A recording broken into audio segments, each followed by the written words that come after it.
many of the richest, most successful people in the world did not put money first.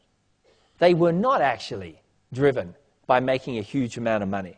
Now, sure, they like money, and sure, they're following financial metrics very closely. They're watching their business, and we'll teach you some great ideas in that area a bit later. But the truth is, and here is the great paradox, the world's richest people are usually not putting money first. Now, they're ambitious, but they want to create a great company, or they want to change the world, or they want to push themselves and make a huge impact, or not be forgotten, or make a stand for something. But it's usually not money that drives them. Why? Well, there's a lot of wealthy people in this room, and I think you'll agree that after a while, money has declining utility when it comes to personal use. So once you've got a certain amount of money, you can have a nice car, you can have a nice house, and you can take holidays where and when you want. There ain't that much more you can do with money. I mean, you could buy a jet, but these days you can just lease jets for trips, and many of the wealthiest just do that.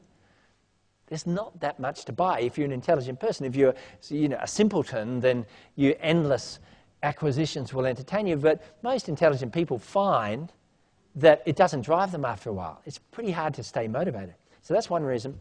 The second reason is that they're about more than money. They're about achieving something great. Now, where this manifests is in unusual ways. And one of the things I like to do is I like to look at where the world's richest people live, their homes, because they're not what you think.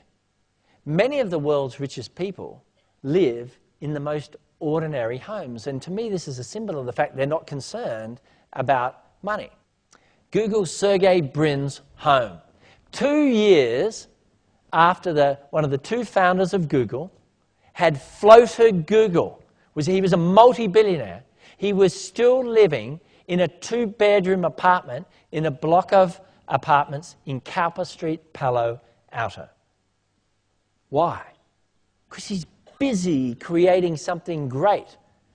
He doesn't care about, having a fountain. He doesn't care about these accoutrements. And we've been kind of sold this story that this is how we've got to be in business. And once again, I'm not saying you don't want wealth. I'm saying it shouldn't be your primary driver. Look at Warren Buffett.